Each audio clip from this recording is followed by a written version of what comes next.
हमारे राष्ट्रीय अध्यक्ष जी अगर कोई ये समझे कि इंटरटेनमेंट करने के लिए कोई जवाब देते हैं तो ऐसा कुछ नहीं है। बहुत दूरदर्शी नेता हैं हमारे माननीय मंत्री जी, हमारे राष्ट्रीय अध्यक्ष जी। हम लोग ये मानते हैं, हम लोग जितने कार्यकर्ता हैं ये मानते हैं, जो वो कहते हैं, जो वो करते हैं उनका परिणाम दूरगामी जरूर होता है। वो होम्योपैथिक की दवा के तरीके हैं, धीरे धीरे असर करते हैं और फायदा आपको दिखाई पड़ेगा। बिहार विधानसभा चुनाव के परिणामों ने उत्तर प्रदेश को बहुत सारी नसीहत दे दी है। क्या कुछ असर पड़ेगा उत्तर प्रदेश पर इस बिहार विधानसभा चुनाव का 2027 के इलेक्शन पर? इसके लिए बातचीत करने के लिए हमारे साथ सुभाषपा के यानी कि सुहेलदेव भारतीय समाज पार्टी के सुल्तानपुर के तेज तर्रार जिलाध्यक्ष विनीत सिंह बीनू हैं। बहुत बहुत स्वागत है विनीत जी। धन्यवाद आपके चैनल को।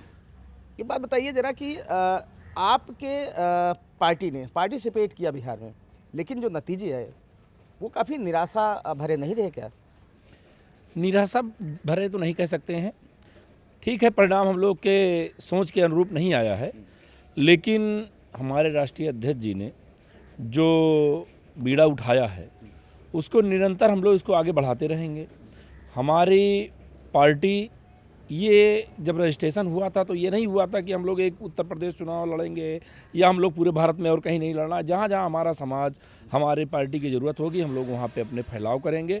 हाँ, शुरुआती परिणाम हमारे अनुरूप नहीं है, लेकिन मैं ये कह सकता हूँ कि अगर एनडीए सरकार ने, शीर्ष नेतृत्व ने या बिहार के नेतृत्व ने हमारी सुनी होती तो आज निश्चित तौर पे ये जो सीटें 200-205 तक आई हैं, ये निश्चित तौर से 220-225 तक पहुँच सकती थी। ऐसा कैसे इतने दावे के साथ कर सकते हो 220-22 होती? परिणाम आपके सामने है। हम लोग का संगठन जमीन स्तर का संगठन है। आप देख रहे हैं जहाँ भी हमारे प्रत्याशी चुनाव लड़े हैं निश्चित ही उनको वोट मिले हैं। अगर ये वोट और जगह और साथ में एनडीए के साथ कन्वर्ट होते तो जो और भटकाव हुआ है वोटों का वो न होने पाता, वोट रुकते और भी सीटें बढ़ती। अच्छा, उत्तर प्रदेश में आप सरकार के संगठन में हैं, गठबंधन में हैं, तो एनडीए गठबंधन ने आपको बिहार में क्यों मौका नहीं दिया? इसके पीछे क्या असल वजह जानते हैं आप? ये उनके संगठन से आप पूछिए तो ज़्यादा बेहतर होगा, उनको जवाब देना चाहिए इस पर। लेकिन बस इतना कह सकता हूँ कि अगर हम साथ होते तो कुछ और नतीजा होता। एग्जिट पोल में जो चीज़ें बताई जा रही थी, जैसा तमाम सारे एग्जिट पोल्स सर्वेज ने दिखाया था, उसके उलट भी परिणाम एकदम बिल्कुल उसी सटीक या उससे भी कहीं ज़्यादा बढ़कर आया। तो ये गठबंधन की हार और आपके एनडीए गठबंधन की जीत, इसको कैसे देख? ये हमारे संगठन की, हमारे एनडीए संगठन, हमारे कार्यकर्ता, हमारे ज़मीनी स्तर के कार्यकर्ता, बूथ स्तर तक के कार्यकर्ता, पन्ना प्रमुख, इन सब की जीत है, उनकी मेहनत का परिणाम है। और ये हमारे उत्तर प्रदेश चुनाव का सेमीफाइनल था। फाइनल अभी हम लोग 2027 में दिखाएंगे। क्या सबक मिला आपको बिहार चुनाव से? यही कि सर्व समाज के साथ लेके चलेंगे और निश्चित ही बड़ी जीत की तरफ अग्रसर होंगे। सर्व समाज से इशारा आपका किस तरफ है, किसी खास वर्ग तरफ? सबका साथ सबका विकास। सबका साथ सबका विकास जो इस देश में रहता है सब हमारा है, हम सबके हैं। अच्छा, चुनाव के पहले जो है आपके राष्ट्रीय अध्यक्ष ओम प्रकाश राजभर ने दो बड़े तगड़े बयान दे दिए थे। एक ये कि 60% से एक्स्ट्रा जब मतदान हुआ तो बिहार में गठबंधन यानी कि नीतीश राष्ट्रीय जनता दल की सरकार बनी है, और एक लड़के से पूरा प्रदेश की सरकार, 5 मुख्यमंत्री, 80 मिनिस्टर लड़ रहे हैं। हमारे राष्ट्रीय अध्यक्ष जी अगर कोई ये समझे कि इंटरटेनमेंट करने के लिए कोई जवाब देते हैं तो ऐसा कुछ नहीं है। बहुत दूरदर्शी नेता हैं और ज़मीन से उठे हुए नेता हैं। निश्चित ही उन्होंने जो बोला है वो सत्य बोला होगा, सोच समझ के बोला होगा, और उसका परिणाम ठीक है आज हमारे फेवर में है। लेकिन उन्होंने चिताया कि हम लोग जो कर रहे हैं उसको और बेहतर कर सकते हैं। उत्तर प्रदेश संगठन में आप ही के सहयोगी पार्टी के अध्यक्ष हैं संजय निषाद जी, उन्होंने बयान दिया है और कहा है कि ओम प्रकाश राजभर जी को बिहार चुनाव में उतरना नहीं चाहिए था। राजनीति में हर व्यक्ति को अपनी अपनी सोच को व्यक्त करने का अधिकार है। वो हमारे बड़े भाई हैं, हमारे माननीय मंत्री जी के वो बड़े भाई के समान हैं। वो जो कह रहे हैं उनकी जगह वो सही होगा।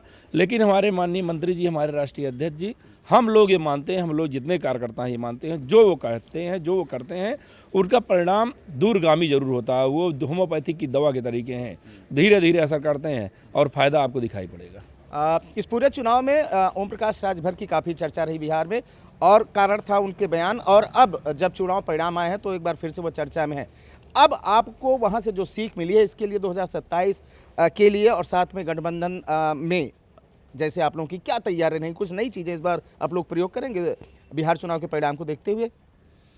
नई तैयारी वो लोग करें जो सिर्फ टीवी पे आके बयान दे रहे हैं और लोगों को एक दूसरे के ऊपर उंगली उठा लें, वो तैयारी करें। हमारे नेताजी, हम जैसे मैं जिला अध्यक्ष हूँ, हमारे नेताजी का कथन रहता है कि हम लोग हमेशा चुनावी मूड में रहते हैं।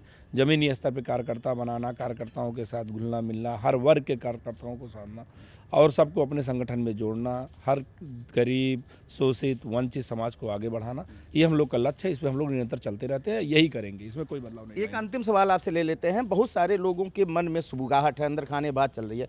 आपके नेताजी कहीं गठबंधन से यानी कि एनडीए गठबंधन से नाराज तो नहीं चल रहे? ताली दोनों हाथ से बजती है, नाराज़ क्यों रहेंगे? जब हम लोग को जो है सुना जा रहा है, समझा जा रहा है, हम लोग की चीज़ें मानी जा रही हैं, तो हम लोग नाराज़ क्यों रहेंगे? सारी चीज़ें अच्छी हो रही हैं। हमारे नेताजी ने हमेशा राष्ट्रीय अध्यक्ष जी का या माननीय मोदी जी का या योगी जी का हमेशा कार्यक्रम किया, तारीफ़ की, उनके कार्यों की तारीफ़ की। नाराज़ कहाँ से दिखाई पड़े आप लोगों को? कभी नहीं। ये थे विनीत सिंह बीनू, जो सुभाषपा के सुल्तानपुर के जिलाध्यक्ष हैं। इनका साफ तौर पर कहना है कि हमारे राष्ट्रीय अध्यक्ष एक दवाई होम्योपैथिक तरीके से हैं, जो धीरे धीरे और बाद में और देर तक असर करती है। बिहार विधानसभा चुनाव में इनका उतरना भी उसी की तरफ संकेत माना जा रहा है। विवेक शुक्ला, अनादि टीवी, लखनऊ।